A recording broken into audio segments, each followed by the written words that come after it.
Hello students, उम्मीद करता हूँ आप सब बहुत अच्छे होंगे और ऑनलाइन क्लासेस से अपनी स्टडी अच्छे से कर रहे होंगे। जैसा कि हम प्रीवियस क्लास में पढ़ चुके हैं, प्रीवियस लेक्चर में हम पढ़ चुके हैं इलेक्ट्रोमैग्नेटिज्म के बारे में हम शुरुआत कर चुके थे।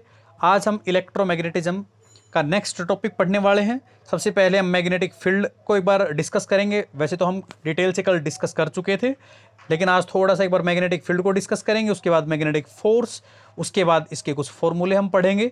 तो देखिए, आज हम शुरुआत करते हैं मैग्नेटिक फील्ड से। क्या होता है मैग्नेटिक फील्ड? हमने पढ़ा मैग्नेटिक फील्ड प्रोड्यूस कौन करता है। तो एक मूविंग चार्ज, एक चार्ज मोशन में है, या मैं कहूँ एक वायर है, उसके अंदर से करंट फ्लो कर रहा है। भाई, चार्ज कहाँ मूव करेगा? किसी वायर या किसी कंडक्टर के अंदर तो करेगा। और चार्ज के मोशन को हम क्या कहते हैं? करंट बोलते हैं। तो चाहे तो ये कह दीजिए किसी वायर के अंदर से चार्ज फ्लो कर रहा है, चाहे ये कह दीजिए किसी वायर के अंदर से करंट फ्लो कर रहा है।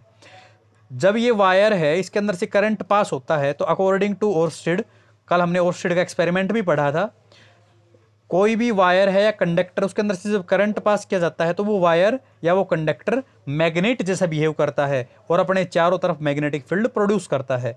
तो इस वायर या इस कंडक्टर के चारों तरफ का वो एरिया जिसके अंदर हम उस मैग्नेटिक फोर्स को महसूस कर सकें जो इस मूविंग चार्ज या इस करंट ने प्रोड्यूस की है, that space around the wire या conductor is known as magnetic field.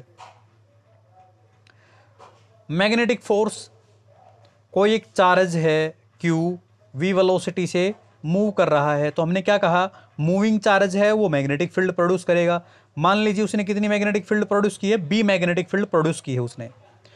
अब ये कोई वायर है या कंडक्टर है, इसके अंदर से Q चार्ज फ्लो हो रहा है, V वेलोसिटी से वो चल रहा है, उसने अपने चारों तरफ B मैग्नेटिक फील्ड प्रोड्यूस किया है। अब इस मैग्नेटिक फील्ड के अंदर हम इस मूविंग चार्ज के द्वारा जो मैग्नेटिक फोर्स क्रिएट की गई है, उस मैग्नेटिक फोर्स को हम महसूस कर सकते हैं। अब एक्सपेरिमेंटली क्या पाया गया वो मैं आपको बताता हूं। जो मैग्नेटिक फोर्स है, जो उस चार्ज Q ने, उस मूविंग चार्ज ने प्रोड्यूस की है, क्रिएट की है, एक्सर्ट किया है, वो मैग्नेटिक फोर्स किस किस के डायरेक्टली प्रोपोर्शनल पाया गया? एक तो Q के, उस चार्ज की वैल्यू के, ज़्यादा चार्ज है तो फोर्स भी ज़्यादा होगा, चार्ज की वैल्यू कम है तो फोर्स भी वहाँ पे कम होगा।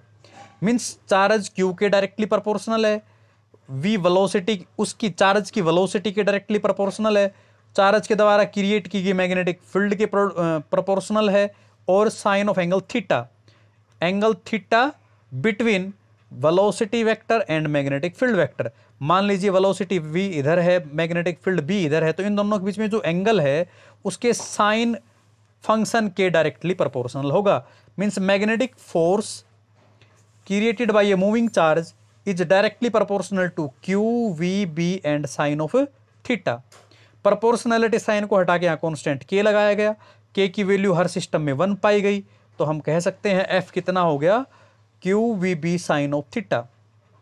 ये था भाई मैग्नेटिक फोर्स का फॉर्मूला। ये जो फोर्स है ये मैक्सिमम कब होगी?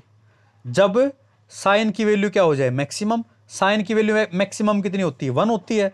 और 1 कितने डिग्री पे होती है? जब थीटा 90 डिग्री हो। मतलब जब वेलोसिटी वेक्टर v और magnetic field vector b, v और b के बीच में एंगल 90 डिग्री हो जाएगा, मतलब वेलोसिटी v और मैग्नेटिक फील्ड b एक दूसरे के परपेंडिकुलर हो जाएंगे, तब वहां पे फोर्स क्या होगी? मैक्सिमम होगी। अब बात करते हैं ये फोर्स जीरो कब होगी? जब साइन की वैल्यू जीरो हो जाए। साइन की वैल्यू जीरो कितने पे होती है? 0 डिग्री पे, थीटा जीरो हो, मतलब वेलोसिटी v और मैग्नेटिक फील्ड b एक दूसरे के पैरेलल हो जाएं, एक ही डायरेक्शन में हो जाएं, तब उन दोनों में एंगल 0 डिग्री होगा। वहां पे फोर्स कितनी हो जाएगी? 0। आपको मैं एक बात और बता देता हूं, यहाँ रह गया भाई वो, सॉरी मैं लिख नहीं पाया, आप उसको नोट कर लीजिएगा इस वीडियो के साथ साथ। जब बेटा हमारे पास F है Q V B sine of theta, sine theta कब लगता है? जब दो वेक्टर का क्रॉस प्रोडक्ट होता है, तो फोर्स कितना हो जाएगा? Q और V vector cross B vector. तो ये हमारे पास आ गया भाई। अब दो वेक्टर, मैंने पहले भी आपको समझाया बेटा, दो वेक्टर की क्रॉस प्रोडक्ट ऑलवेज एक वेक्टर क्वांटिटी देती है। तो आप इस मैग्नेटिक फोर्स को वेक्टर फॉर्म में लिख सकते हो। कैसे? F vector is equal to Q और V क्रॉस बी वेक्टर। अब एक बात आपको ध्यान होगी, +1 क्लास में भी आपको बताया गया था, जब भी कोई एक वेक्टर किसी दो वेक्टर की क्रॉस प्रोडक्ट के द्वारा दिया जाता है तो वो वेक्टर उन दोनों वेक्टर के परपेंडिकुलर होता है, या मैं कह दूं v और b जिस प्लेन में लाई करते हैं उस प्लेन के परपेंडिकुलर डायरेक्शन में होगा ये मैग्नेटिक फोर्स वेक्टर। अब आपको आगे ले चलता हूं बेटा मैं,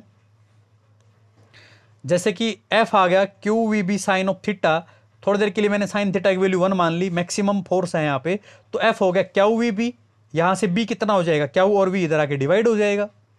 ये जो मैग्नेटिक फील्ड B है इसका जो यूनिट है वो होता है भाई टेस्ला, इसको कैपिटल T से रिप्रेजेंट करते हैं, दैट इज SI यूनिट, और सीजीएस यूनिट होती है गाउस जिसको कैपिटल G से रिप्रेजेंट करते हैं। यदि बात करें हम डायमेंशनल फॉर्मूला की तो B का फॉर्मूला है F/QV, तो इसका डायमेंशनल फॉर्मूला यदि चाहिए तो आपको पहले ऊपर फोर्स का डायमेंशनल फॉर्मूला लिखना पड़ेगा, फिर चार्ज का और फिर वेलोसिटी का।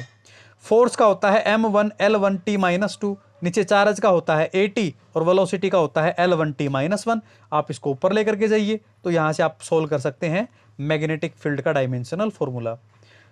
अब देखो मैग्नेटिक फील्ड मैंने थोड़ी देर पहले बताई किसके बराबर है, B = F/QV। अब ये मैग्नेटिक फील्ड B 1 टेस्ला कब होगी, मैग्नेटिक फील्ड B 1 टेस्ला होगी कब, जब ऊपर फोर्स हो 1 न्यूटन, चार्ज हो 1 कूलम और वेलोसिटी हो 1 मीटर पर सेकंड, तो मैग्नेटिक फील्ड वहां पे होगी 1 टेस्ला। कई बार बेटा एग्जाम के अंदर 1 टेस्ला को डिफाइन करवा लेता है, तो आप कैसे डिफाइन करेंगे, जब 1 कूलम चार्ज 1 मीटर पर सेकंड की वेलोसिटी से मूव करता है और यदि वो 1 न्यूटन इलेक्ट्रोमैग्नेटिक फोर्स क्रिएट कर रहा है तो वहां पे मैग्नेटिक फील्ड कितनी होगी, 1 टेस्ला मैग्नेटिक फील्ड होगी।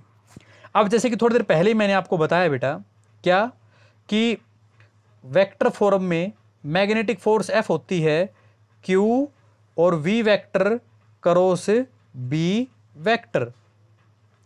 तो ये जो F है ना मैग्नेटिक फोर्स, इसकी डायरेक्शन किधर होगी, V वेलोसिटी वेक्टर और मैग्नेटिक फील्ड वेक्टर दोनों की परपेंडिकुलर होगी।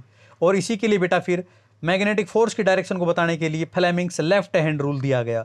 फ्लेमिंग लेफ्ट हैंड रूल क्या है, आप अपना लेफ्ट हैंड उठाइए, लेफ्ट हैंड की सेंट्रल फिंगर, फोर फिंगर और थंब को आप म्यूचुअली परपेंडिकुलर स्ट्रेच कीजिए। ये आपका हो गया भाई सेंट्रल फिंगर, ये आपका होगा फोर फिंगर, और ऊपर की तरफ जेड एक्सिस क्या लूंगा आपका थंब, जिसको मैं ऊपर की तरफ तो रिप्रेजेंट नहीं कर सकता, मैं नीचे की तरफ रिप्रेजेंट कर देता हूं। आप देख पा रहे हैं ये तीनों एक दूसरे के क्या होते हैं, परपेंडिकुलर होते हैं। तो हम कहेंगे जब हमने सेंट्रल फिंगर, फोर फिंगर और थंब को लेफ्ट हैंड के म्यूचुअली परपेंडिकुलर स्ट्रेच कर लिया है तो सेंट्रल फिंगर हमें बताएगी करंट की डायरेक्शन, फोर फिंगर हमें बताएगी मैग्नेटिक फील्ड की डायरेक्शन और थंब हमें बताएगा मैग्नेटिक फोर्स की डायरेक्शन के बारे में। तो ये था हमारा फ्लेमिंग्स लेफ्ट हैंड रूल।